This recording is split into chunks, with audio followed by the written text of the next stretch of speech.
Good evening, everyone. In today's class, we will continue the chapter reproduction or how do organism reproduce.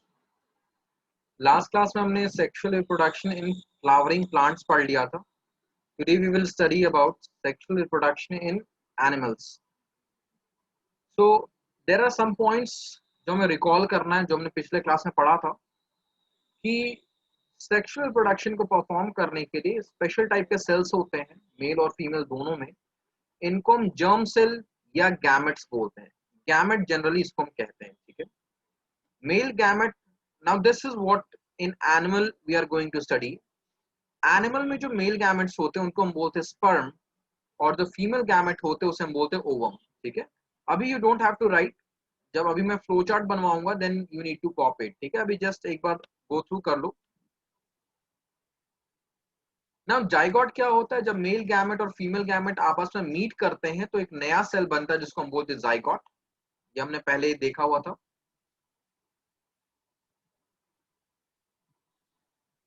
Shreyansh, आवाज नहीं आ रही है, दोबारा join करो. और किसी को ऑडियो में प्रॉब्लम हो रही है?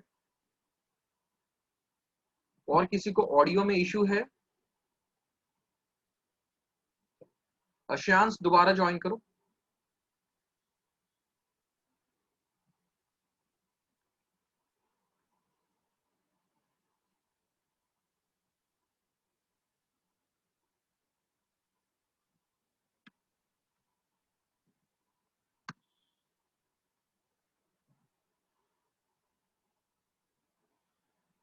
We'll wait for 1-2 minutes.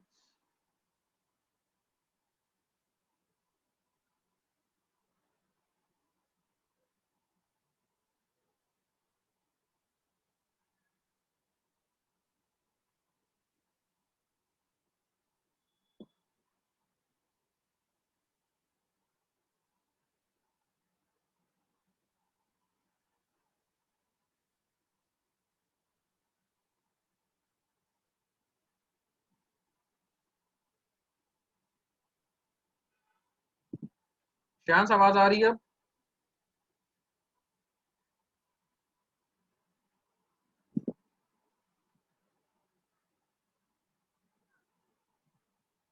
Shreyansh, आवाज आ रही है? ठीक है. All right, so let's continue. तो भाई हमने क्या क्या देखा है? Okay, just a moment.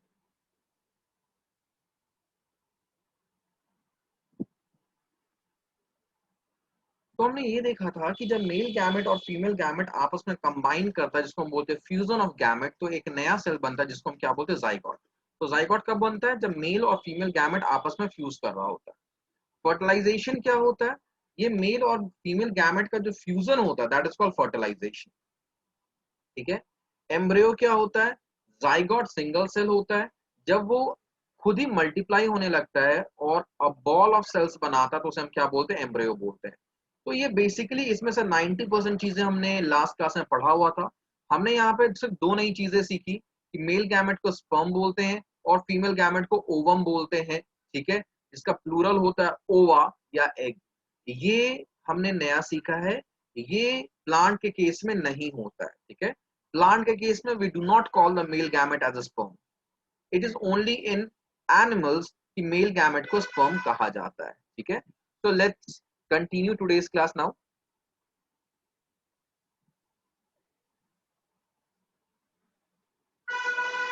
So what we learned here, that is जो male gamete होता है, now you have to write it. Male gamete is called sperm and the female gamete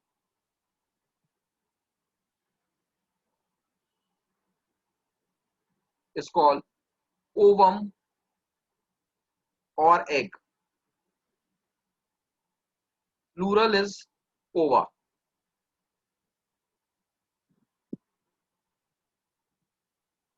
Fine? Is it clear till now?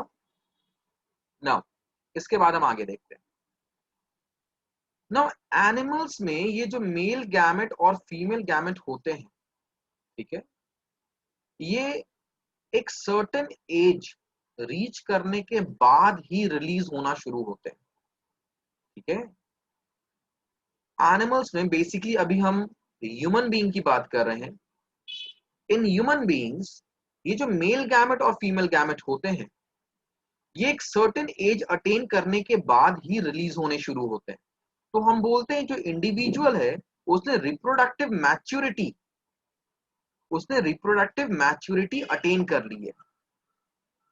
The age at which this reproductive maturity takes place, this is called puberty.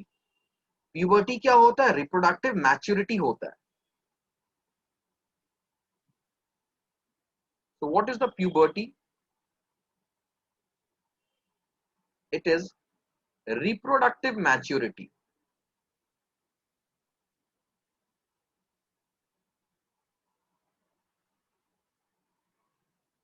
जो मैं यहाँ पे लिखवा रहा हूँ, these are only the short points, ठीक है, very very short points जो तुम कॉपी में लिख रहे हो, it is for your revision purpose, कि एग्जाम में फाइनल रिवीजन या टेस्ट में या घर में एक बार रिव्यू करने के लिए तुम इसे देख लोगे। बट डेफिनेशन के लिए मैंने जो नोट्स भेजे हैं जिसमें पूरा वर्ड फॉर्म में लिखा हुआ है उसे याद करना, ठीक है। These are only meant for revision के लिए, ठीक है। एग्जाम में ऐसे नहीं कि ऐसे लिख के आ जाना बोलना कि सर मेरे नंबर कट गए थे। It is for revision purpose. तो प्यूबर्टी क्या होता है? It is the reproductive maturity, ये रिप्रोडक्टिव मैच्योरिटी होता है, ठीक है। Male and female they attain puberty at different ages, ठीक है। So male and female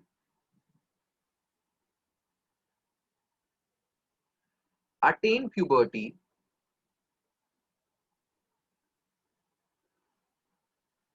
at different ages,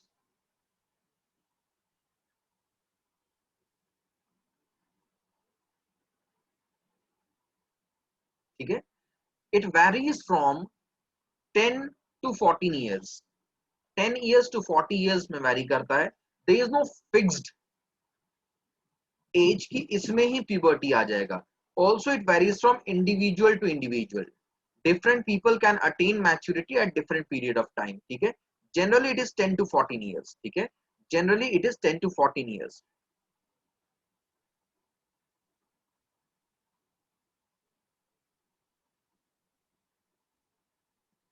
ठीक है। So is it clear? Puberty क्या होता है? Puberty is the stage of reproductive maturity. So what do we mean by reproductive maturity? Reproductive maturity का क्या मतलब है? The gametes start releasing. Gametes का रिलीज होना शुरू हो जाता है ना। यहाँ पे एक बात ध्यान दो, मैं ये नहीं कह रहा हूँ कि गैमेट फॉर्म इस एज में होता है, मैं कह रहा हूँ कि गैमेट्स इस एज में रिलीज करना शुरू कर देते हैं। अब मैंने ऐसा क्यों कहा अभी मैं आगे बताऊंगा कि मैंने ये क्यों कहा कि गैमेट रिलीज होना स्टार्ट हो जाते हैं, ठीक है, इस एज में। तो प्यूबर्टी क्या होता है? Puberty is reproductive maturity. Male and female, they attain puberty at different ages. Generally, it is 10 to 14 years of age. Now, when an individual attain puberty, then there are certain changes, physical level पे, psychological level पे, that is mental level पे, different kind of changes होने शुरू होते हैं, ठीक है। Some of these changes are common to both boys and girls, and some of these changes are different in boys and girls, ठीक है। So these ye part is rare, will be rarely asked in exams because this part has been discussed in junior classes ki what are the changes common to male and female and what are the changes different to male and female. So is part mein we will not focus very much. However, in the notes which I will provide, usme ye hoga ki what are the changes common and what are the changes different to both male and female. We all know that the body goes through some physical changes and उस समय पे कुछ psychological changes होते हैं, कुछ mental changes होते हैं, ठीक है। Means the person behavior changes. Now ये जो psychological changes हो रहे हैं, it is due to release of certain chemicals in the body जिसे हम hormones बोलते हैं, ठीक है। Hormones are certain chemicals जो हमारे बॉडी में इस एज में रिलीज हो रहे होते हैं। इन हॉर्मोन्स का रिलीज होना जरूरी होता है प्यूबर्टी अटेन करने के लिए। ठीक है, अब सवाल है प्यूबर्टी ही क्यों अटेन करना जरूरी है? Because for survival of a species reproduction is necessary. अगर रिप्रोड्यूस नहीं करेगा स्पीसीज तो वो सरवाइव नहीं कर पाएगा। हजारों लाखों सालों से कोई भी स्पीसीज इसीलिए है because it is reproducing. The moment it will stop reproducing it will become extinct. तो रिप्रोडक्शन होने के लिए बॉडी में कुछ चेंजेस होते हैं। ठीक है, और ये चेंजेस क्यों होते हैं? Because certain chemicals are release inside the body. ये जो केमिकल्स हैं इनको हम क्या बोलते हैं? हॉर्मोन्स बोलते हैं। इन मेल ये अलग होते हैं, in female the hormones are different. ठीक है, the hormones release in male are different, the hormone release in female are different. तो what are the hormones release? तो हॉर्मोन्स क्या होते हैं? These are the chemicals released in an individual during puberty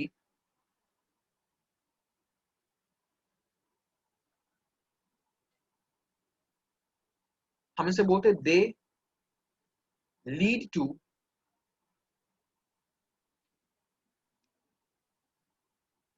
physical changes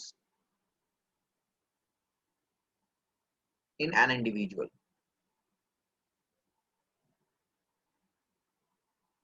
So in males, the hormone release is called testosterone. Testosterone. In male, the hormone release is called testosterone. In female, two hormones are released. One is called estrogen and second one is called progesterone.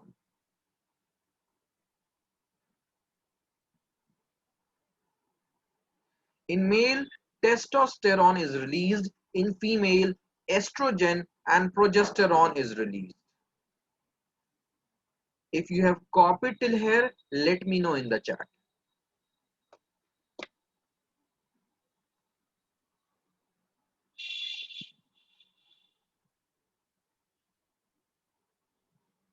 Very good.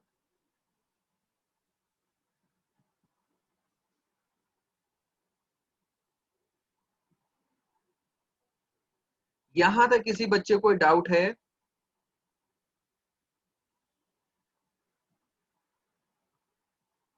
Do anybody has any doubt here? किसी भी तरह का कोई doubt है यहाँ पे?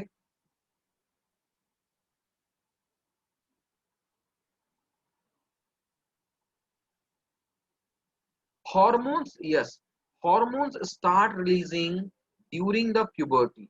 जब वो पर्सन puberty मतलब कि after the person, after generally the person reaches age 10 or 11. So during 10 to 14 years, देखो अलग अलग पर्सन जो है वो अलग अलग एज पे रिप्रोडक्टिव मैच्योरिटी अटेन करते हैं. Some people attain it early, some people attain it late, but generally it is 10 to 14 year of age. तो ये जो रिप्रोडक्टिव मैच्योरिटी आती है, रिप्रोडक्टिव मैच्योरिटी का मतलब है कि now the body is able to reproduce. अब वो रिप्रोड्यूस करने के लिए तैयार हो गया. ठीक है, तो ये जो रिप्रोडक्टिव मैच्योरिटी आती है ये हार्मोन्स के वजह से आती है, इन हार्मोन्स के वजह से. जब ये हार्मोन्स रिलीज होता है तो इंडिविजुअल के अंदर फिजिकल और साइकोलॉजिकल, साइकोलॉजिकल का मतलब मेंटल चेंजेस आते हैं, physical changes and mental changes. तो ये जो हॉर्मोन्स होते हैं वो इंडिविजुअल की बॉडी को प्रिपेयर करते हैं so that they can now reproduce. So in male, the hormone is testosterone, and in female, two hormones are responsible, estrogen and progesterone. इन्हीं हॉर्मोन्स के वजह से फिजिकल और मेंटल चेंजेस आते हैं इंडिविजुअल के अंदर. Is it clear Rishabh?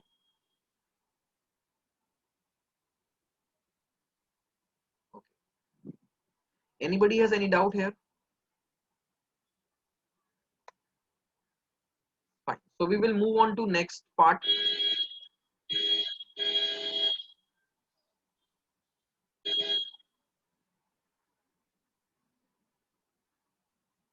तो द नेक्स्ट पार्ट इज कि अब हम एक एक करके फीमेल और मेल रिप्रोडक्टिव सिस्टम को पढ़ेंगे. So our first heading is female reproductive system. Exam में, बोर्ड्स में इन दोनों में से एक बनाने को अक्सर आता है, फीमेल रिप्रोडक्टिव सिस्टम और मेल रिप्रोडक्टिव सिस्टम. तो पहला हमारा heading is female reproductive system.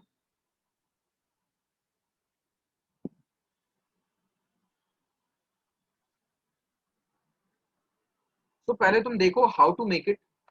First I will show you the diagram और फिर मैं बताऊंगा कि बनाया कैसे जाता है, because in the exam you have to make it. तो this is female reproductive system. ठीक है, these are the different part. This is ovary, this is oviduct of fallopian tube, this is uterus, this is cervix, and this is vagina. So we will make the structure first, and then after making the diagram we will understand the role of each of these part. Fine.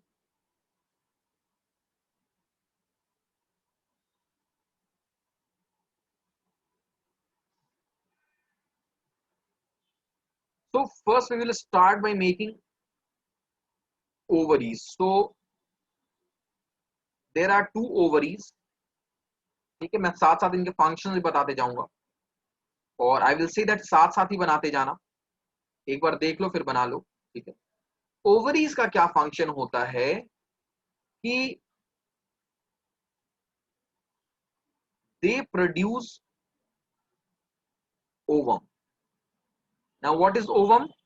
Ovum is female gamete,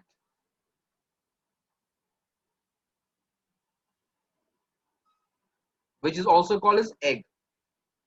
So when a girl child is born, ध्यान से सुनना सभी बातों को. ठीक है, it will be in notes but listen here. यहाँ पे सुनोगे तो आधी से ज्यादा चीजें याद हो जाएंगी. So when a girl child is born, then these ovaries, ये जो दो ovaries हैं, they contain millions of ovum. Okay? जब एक गर्ल चाइल्ड का जन्म होता है तभी ये जो ओवरीज है इनके अंदर मिलियन ऑफ ओवम होते हैं, but they are not released. ये रिलीज नहीं होता, ये ओवरीज के अंदर ही रहता है. So when the girl attains puberty, only then the ovum are released.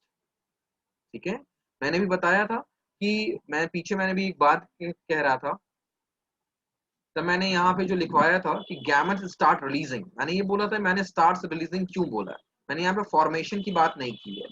So formation की बात मैंने इसलिए नहीं की थी बिकॉज ओवरीज के अंदर जो ओवम है वो right from the birth produce होते हैं, but they are released only after the girl child attains puberty. Alright, so now ये ओवरीज जो है इसके ऊपर इस तरह से फनल शेप्ड स्ट्रक्चर होते हैं.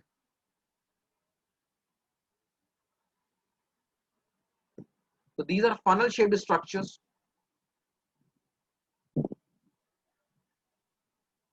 जो इस तरह से यहाँ पे आके मिलते हैं.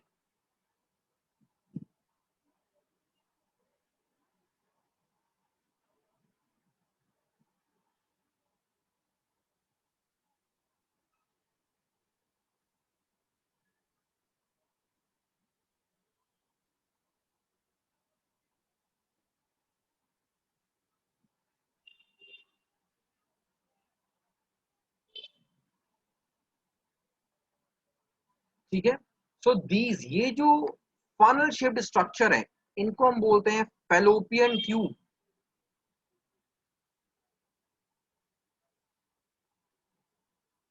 और they are also called oviduct. Fallopian tube या ओविडक्ट इनको कहा जाता है. जब यहां से ओवरी से कोई ओवम निकलता है, ठीक है, जब ओवरी से मान लो कोई ओवम जो है वो रिलीज हो रहा है, तो this is the ovum releasing, तो ये फैलोपियन ट्यूब के थ्रू ट्रैवल करता है. It travel through the fallopian tube. ठीक है, तो दिस इज अ ओवम. मैं यहाँ पे क्या दिखा रहा हूँ, रिलीज ऑफ ओवम. इसे एग्जाम में नहीं बनाना है. ठीक है, रिलीज ऑफ ओवम जो मैंने दिखाया, this you do not have to make. ठीक है, इसे एग्जाम में नहीं बनाना है, बस समझाने के लिए मैंने दिखाया. सो एन ओवम जो है, ठीक है, इट स्टार्ट रिलीजिंग इधर से भी दोनों में से किधर भी तरफ से. तो ओवम जो है वो फैलोपियन ट्यूब के थ्रू इस पार्ट में पहुंचता है। This part is called uterus. तो ये जो पार्ट है, ठीक है, पहले यहां तक बना लो।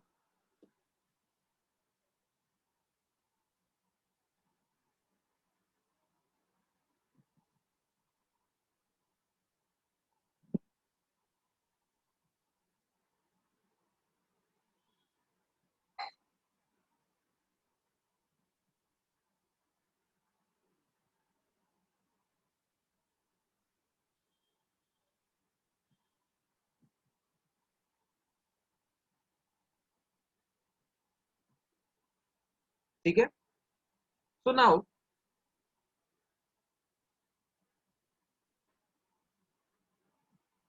ये जो पार्ट होता है, ठीक है, इस पार्ट में क्या होता है, अंदर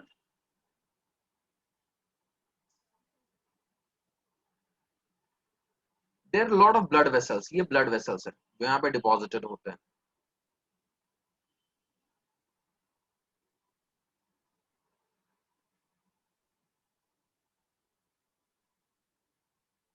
तो these are the blood vessels which are deposited here, ये डिपॉजिट रहते हैं इस तरह से।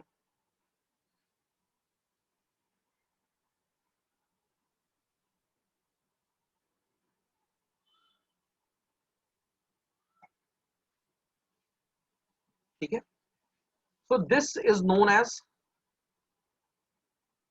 ये जो पार्ट है दिस इज कॉल्ड यूटेरस, इसे हम यूटेरस बोलते हैं, this whole part. Okay, now the uterus,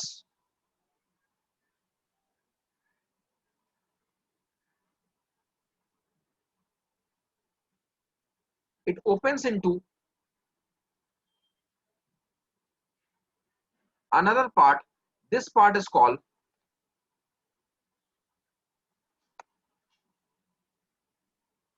जो यूट्रस की ओपनिंग है, this called cervix, CERVIX.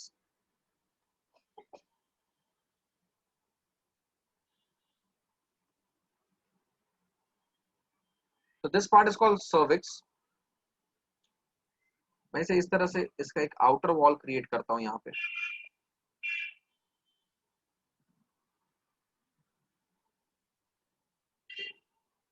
So I'll create an outer wall here.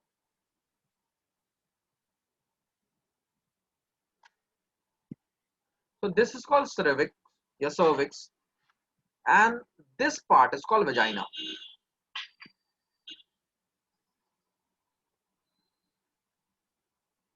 This part is called vagina.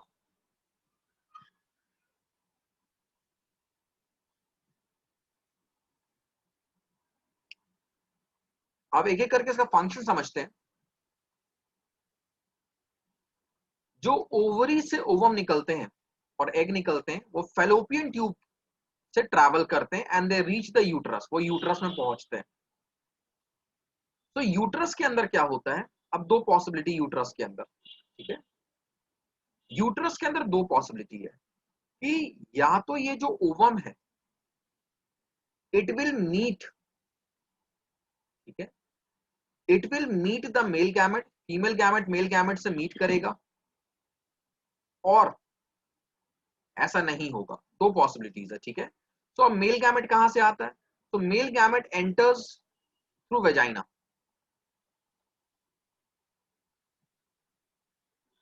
The male gamete enters through vagina, this is the entry of male gamete. Again ये exam में नहीं बनाना, बस मैं explain कर रहा हूं।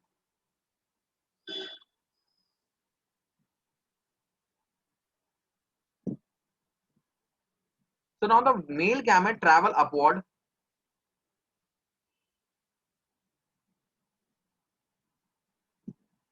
and this is the point, मतलब ये पूरे फेलोपियन ट्यूब में कहीं पे ये मेल गैमेट फीमेल गैमेट से मीट कर सकता है। तो वी हैव टू पॉसिबिलिटीज। पहला पॉसिबिलिटी क्या है, in presence of male gamete,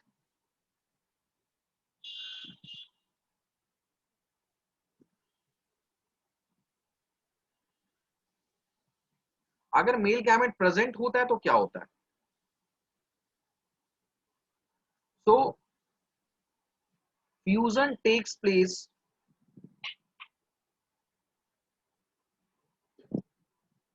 in fallopian tube.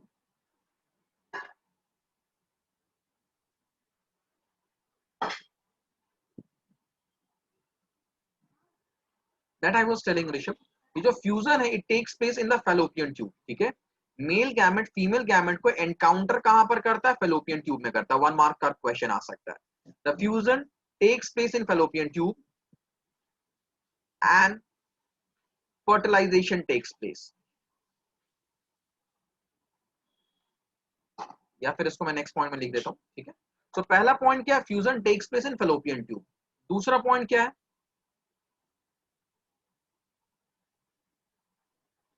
After fertilisation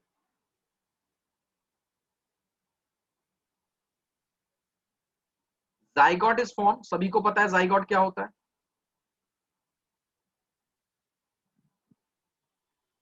and it starts dividing, it starts multiplying. मैं लिख दूं, समझा दिया मैंने मल्टीप्लीकेशन का क्या मतलब होता है.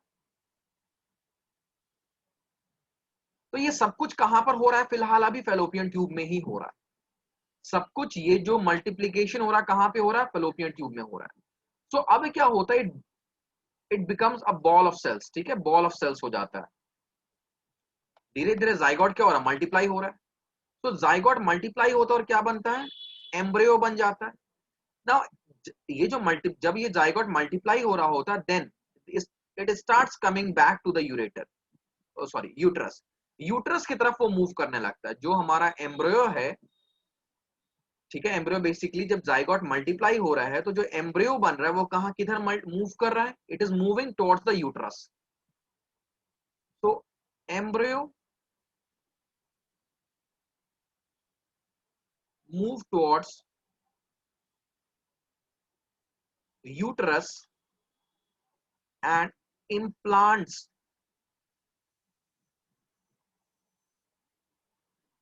itself to the wall of uterus.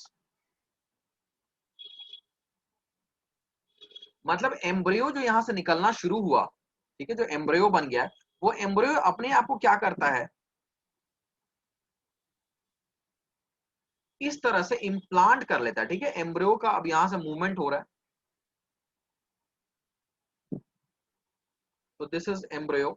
Again ये एग्जाम में नहीं बनाना है. ठीक है, जिन पे मैं क्रॉस कर रहा हूं that you do not have to make in exam, क्योंकि एग्जाम में से फीमेल रिप्रोडक्टिव सिस्टम बनाने को आता है. मैं एक्सप्लेन कर रहा हूं इस चीज को. तो एम्ब्रियो अपने आप को इम्प्लांट कर लेता है. इम्प्लांट करने का क्या मतलब होता है? इम्प्लांट करने का मतलब अपने आप को अटैच कर लेता है टू द यूट्रस वॉल.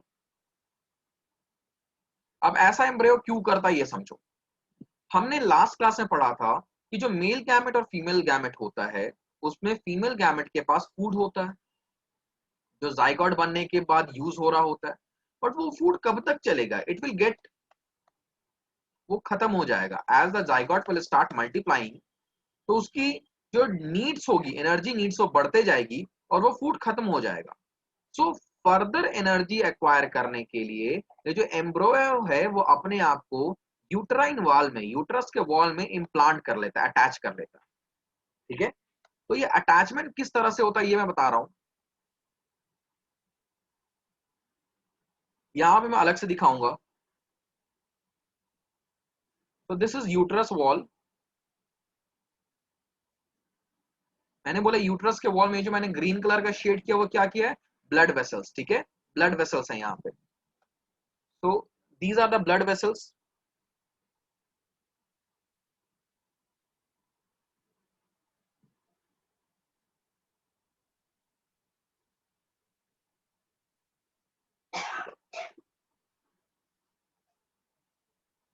जो एम्ब्रियो है वो इस तरह से अटैच होता है. मतलब कि देयर इज अ ट्यूब, एक ट्यूब होता है. थोड़ा सा और बड़ा करके बना देता हूं. तो दिस इज एम्ब्रियो. एक ट्यूब होगा जो इस तरह से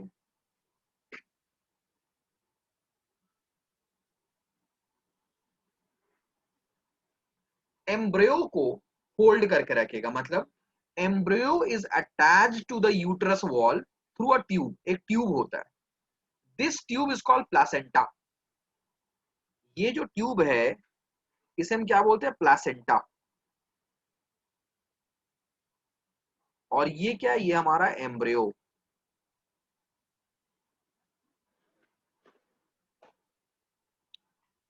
नाउ प्लासेंटा वो ट्यूब है जिसके थ्रू एम्ब्रियो को मदर ब्लड से, ये ब्लड वेसल से न्यूट्रिशन मिलता है, मतलब जो न्यूट्रिएंट है, ऑक्सीजन हो गया, न्यूट्रिएंट हो गया, ये सभी कुछ ब्लड वेसल से, मदर के ब्लड से प्लासेंटा के थ्रू एम्ब्रियो तक जाता है।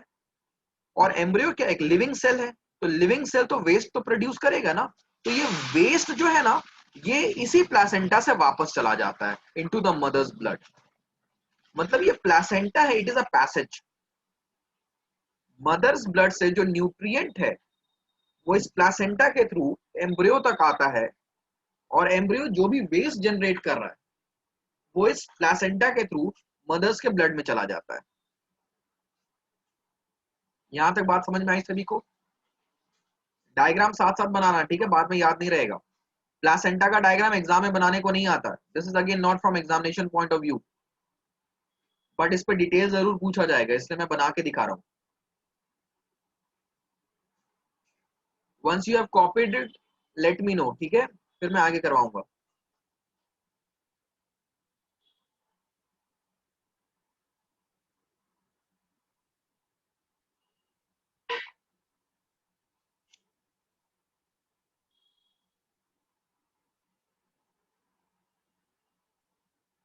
ठीक है, अब मैं प्लासेंटा के बारे में कुछ चीजें लिखवा रहा हूं, एग्जामिनेशन पॉइंट ऑफ व्यू से वो बहुत इंपॉर्टेंट है, लिखते जाना।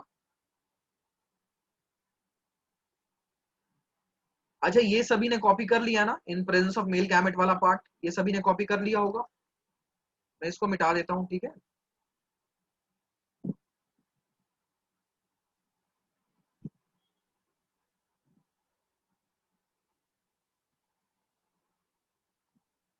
तो प्लासेंटा के बारे में हम यहाँ पे कुछ बातें लिखेंगे। प्लासेंटा क्या होता है? A tube which connects embryo to uterus wall. It has disc shaped structure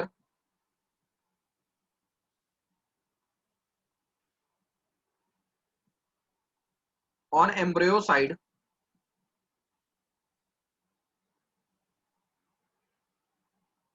with villi, ठीक है। विलाई क्या होता है ये समझो।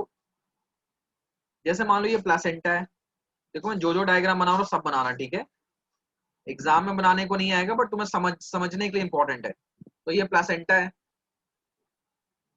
तो प्लासेंटा में यहाँ पे क्या होता है ना, जो ये हिस्सा है उसका,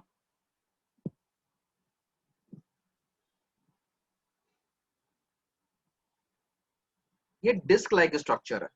तो यहाँ पर इस तरह से ऐसे विलाइज है, विलाइज क्या होता है, फिंगर लाइक स्ट्रक्चर्स होते हैं, और एम्ब्रियो यहाँ पे है अटैच्ड, दिस इज एम्ब्रियो। ना विलाई का क्या काम होता है, villi increases the surface area for absorption. Villi fingers like structures होते हैं, ठीक है, फिंगर लाइक स्ट्रक्चर्स होते हैं, तो दे इंक्रीजेस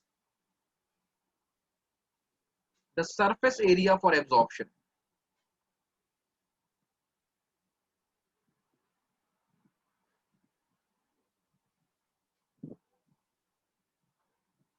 ठीक है, दीज आर विलाई, ये विलाई है यहाँ पे। विलाई क्या होते हैं, they are finger like structures, bracket में लिख लेना अगर किसी को नहीं पता है तो, वैसे नाइन्थ में बहुत पढ़ाया जाता है फिर भी। They are finger like structures ठीक है, यहां तक कॉपी कर लो पहले तो। फॉर एब्जॉर्बिंग वॉट अभी पढ़ाऊंगा हर्ष, अभी मैंने बताया था ना, न्यूट्रिएंट जो है वो मदर्स के ब्लड से एम्ब्रियो तक आता है, और एम्ब्रियो क्योंकि एक लिविंग सेल है तो वो वेस्ट जनरेट करेगा। उस वेस्ट को वापस कहाँ जाना होगा, मदर्स के एम्ब्रियो से बाहर निकालना है। बाहर निकलने का एक ही रास्ता है, टू द मदर्स ब्लड, और वो प्लेसेंटा के थ्रू। तो ये ठीक है, सभी ज्वाइन हो चुके हैं?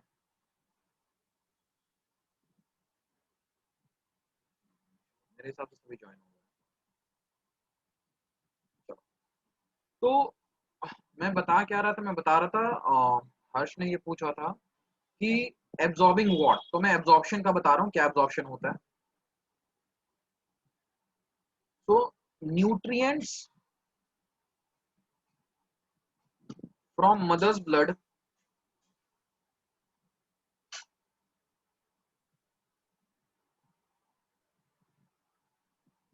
एंटर्स एम्ब्रियो वाइल, मैं इधर लिख रहा हूं स्पेस कम है, while waste from embryo is transferred to mother's blood.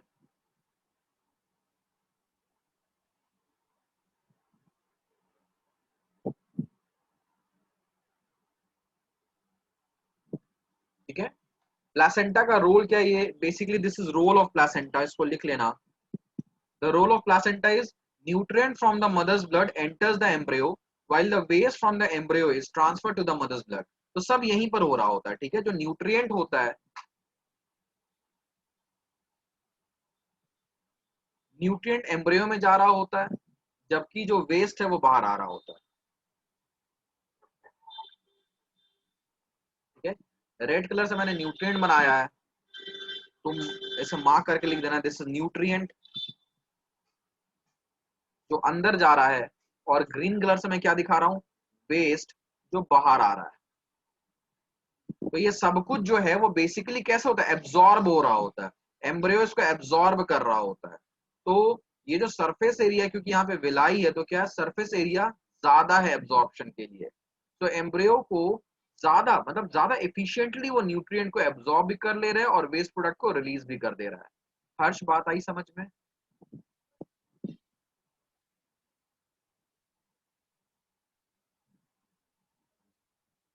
सभी का यहाँ तक कॉन्सेप्ट क्लियर है? किसी बच्चे को कोई डाउट यहाँ तक?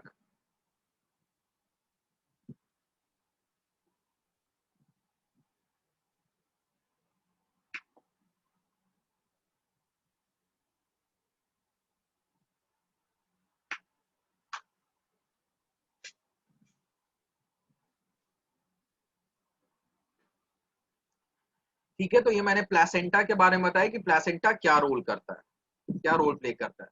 अब एम्ब्रियो को यहाँ पे नरिशमेंट मिल रहा है। ठीक है, एम्ब्रियो को यहाँ पे क्या मिल रहा है, नरिशमेंट मिल रहा है।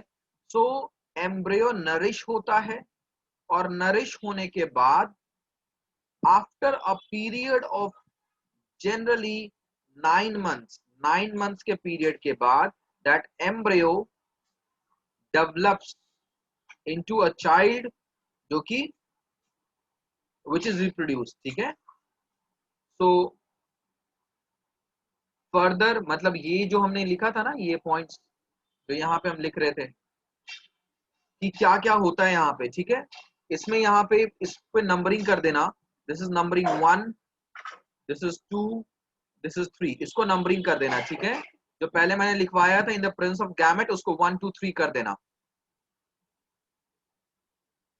प्लेसेंटा वाले को नंबरिंग नहीं करना, ये अलग सा टॉपिक मैंने लिखवा दिया था साथ में। ठीक है, तो 1 2 3 के बाद हम देखते हैं इस आफ्टर दैट क्या होता है।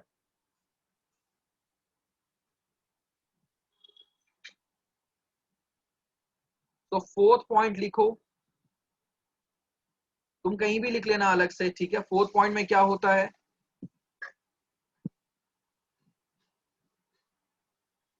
embryo develops into fetus। Fetus क्या होता है, फीटस का मतलब होता है कि अब एम्ब्रियो जो है वो एक शेप अटेन कर रहा है। आयुष क्या कॉपी नहीं हुआ था पिछले वाला?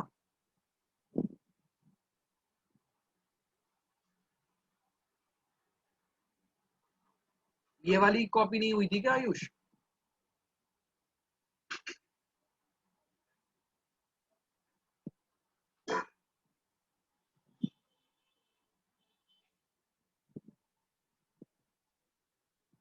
बच्चे कौन सा कॉपी नहीं हुआ था? ये वाली स्लाइड कॉपी नहीं हुई थी?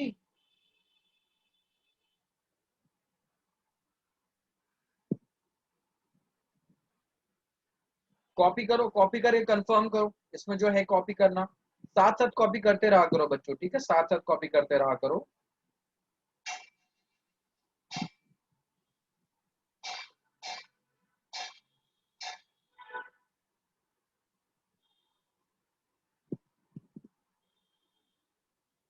कॉपी करके कंफर्म करो आयुष।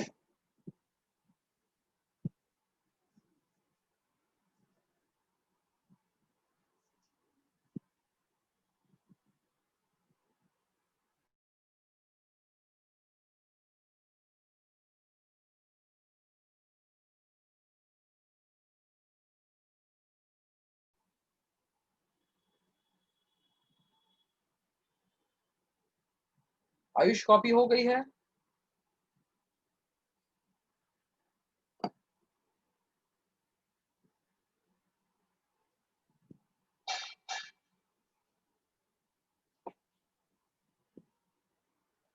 चलो आगे चलते हैं, ठीक है? तो मैंने ये क्या बोला था, इसके पहले जो मैंने लिखवाया था उसको 1 2 3 पॉइंट मार्क कर देना।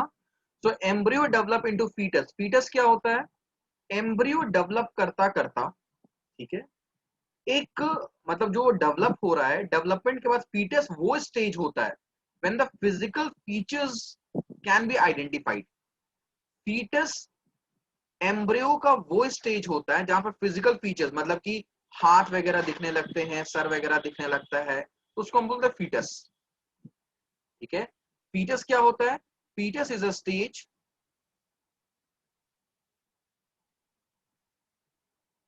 व्हेन फिजिकल फीचर्स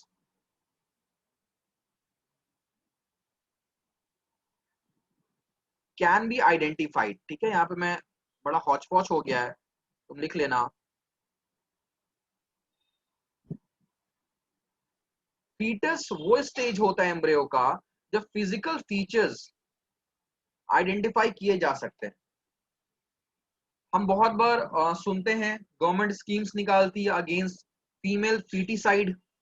तो फीटिसाइड क्या होता है? आफ्टर जनरली आफ्टर 8 वीक्स, 8 हफ्तों के बाद the embryo develops into fetus, ठीक है? ये जो एम्ब्रियो फीटस में डेवलप हो रहा है, इट इज 8 वीक्स टाइम, 8 हफ्ते लगते हैं approx in human being, that is around 2 months.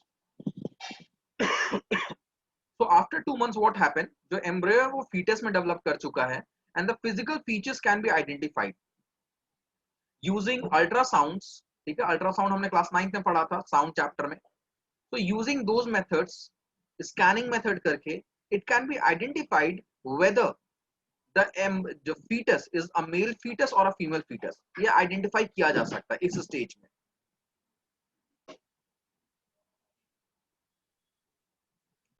Fine, so is it clear? यहां तक कॉपी हो गया सभी का, 4th पॉइंट तक?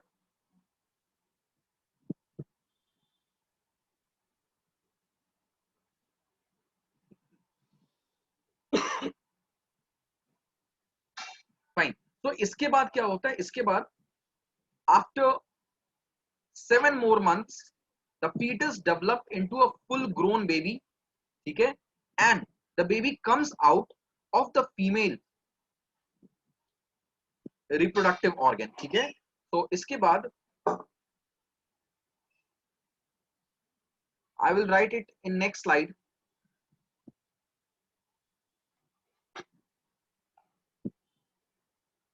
मैं ऊपर ही लिख देता हूँ, यहीं पे लिख देता हूँ, ठीक है?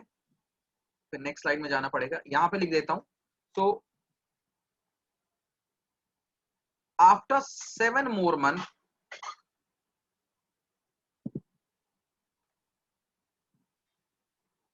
fetus develops into child and childbirth take place.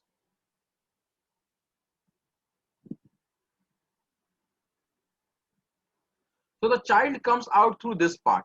ठीक है, child जो है वो यूट्रस से बाहर निकलता है through the cervix and through the vagina and then it is out.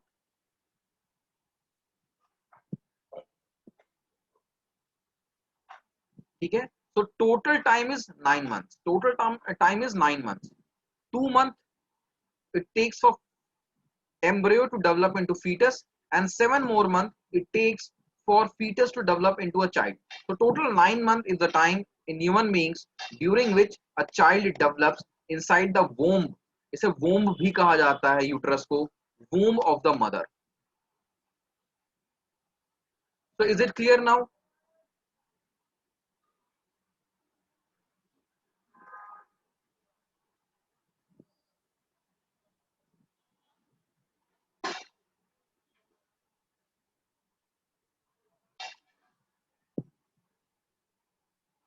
Have you copied? Should I erase it now?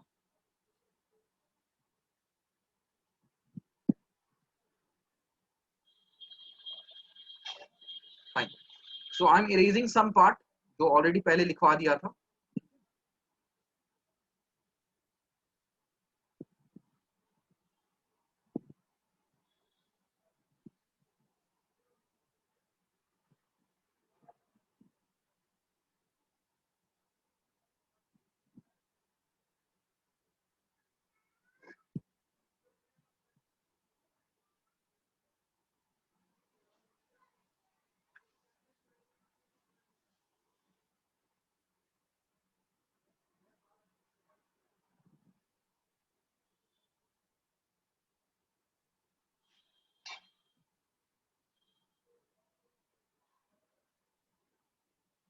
You don't need to make the diagram again.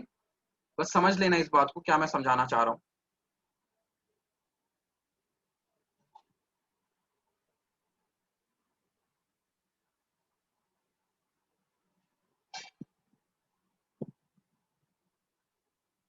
Now second case was if male gamete does not enters.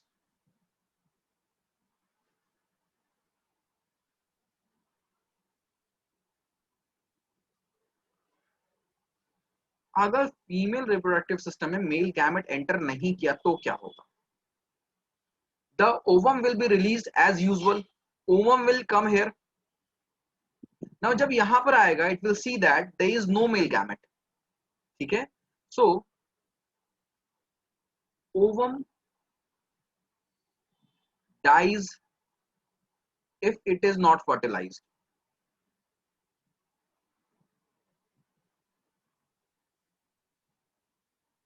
ये जो ovum है ये die कर जाता है. It is a waste now. ठीक है, it's dead cell now. So when the ovum dies, so what happens कि ये जो ब्लड वेसल्स थे, ये जो मैंने ग्रीन ग्रीन कलर का शेडिंग कर रखा था, ये ब्लड वेसल्स क्यों यहाँ पे डिपॉजिट हुए थे कि अगर ओवम फर्टिलाइज होके एम्ब्रियो बन गया तो उस एम्ब्रियो को न्यूट्रिएंट प्रोवाइड करना है. इसलिए यहाँ पर क्या होता है, ये blood vessels thick and spongy हो जाते हैं. ठीक है, इफ एम्ब्रियो को न्यूट्रिएंट मतलब एक पॉसिबिलिटी लेके कि embryo is going to come, ये जो ब्लड वेसल्स है ये थिक और स्पॉन्जी हो जाते हैं. But if embryo formation does not take place, या हम बोलते हैं, इसको हम ये भी बोल सकते हैं, if fertilization does not take place.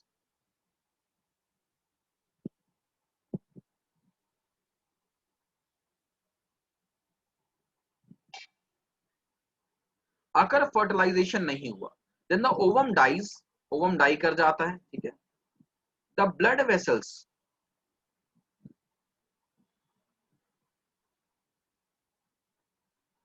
also breaks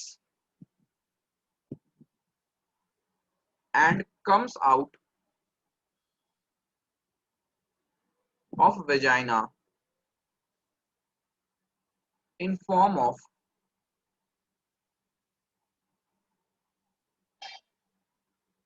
blood and mucus.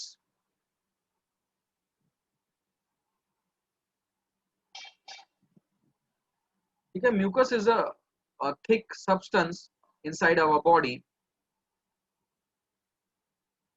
तो जो ब्लड वेसल्स है वो ब्रेक कर जाते हैं और ये जो डेड ओवम है और ये ब्लड वेसल्स, ये सारा क्या, ये वेस्ट है, ठीक है, ये बॉडी के अंदर एक वेस्ट है ये.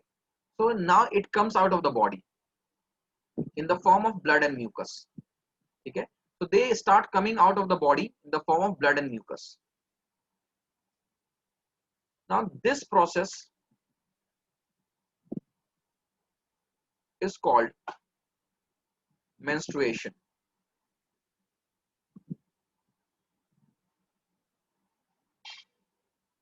ये जो process है, it is called menstruation.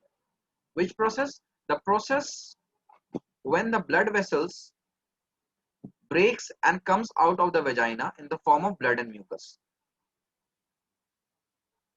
So if the egg is not fertilized, then this whole process takes place.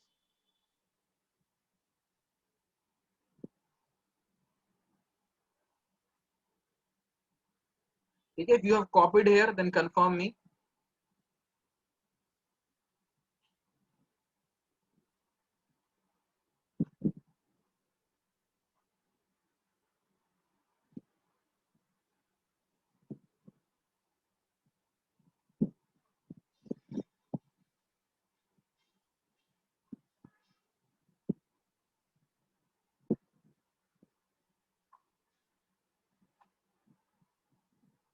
चलो आगे चलते हैं.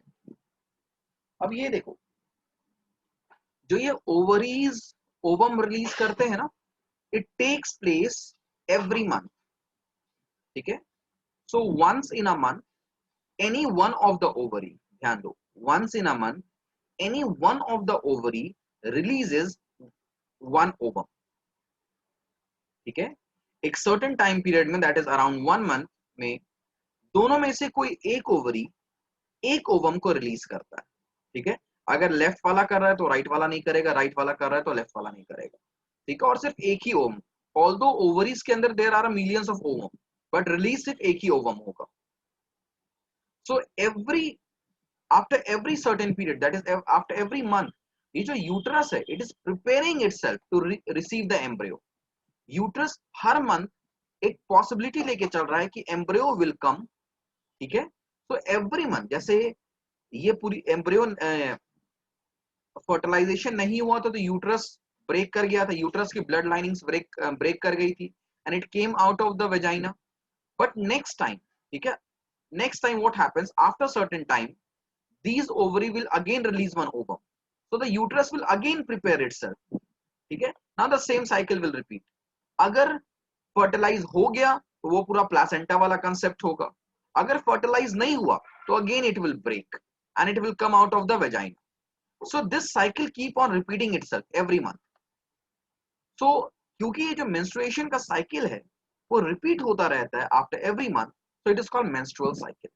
ठीक है, so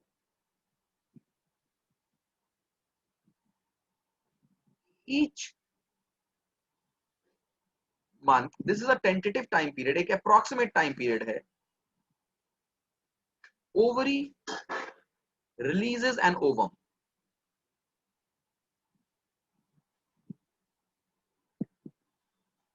Which if not fertilized,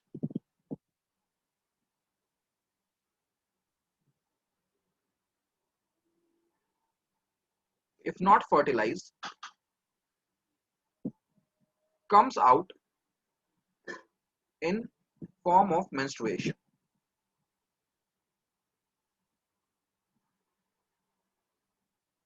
तो इसके बाद लिख देना as it forms a cycle.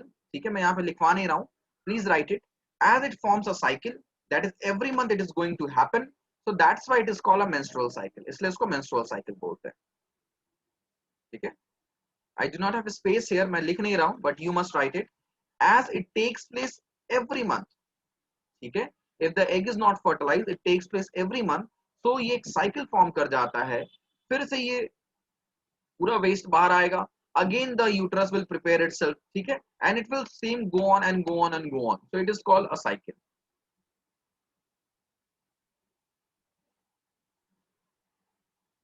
Fine, is it clear? Any doubts here?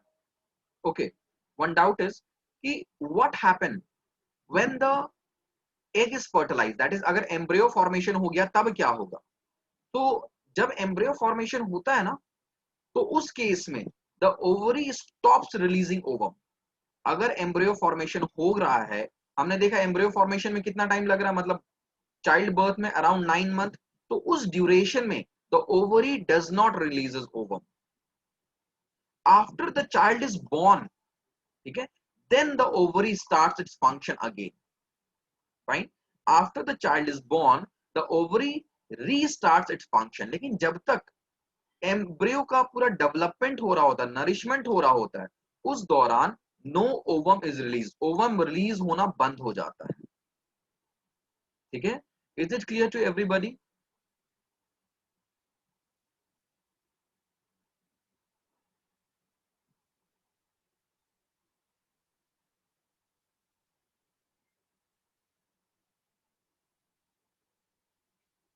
Fine. So this was that was it for today's class. You can leave the session now.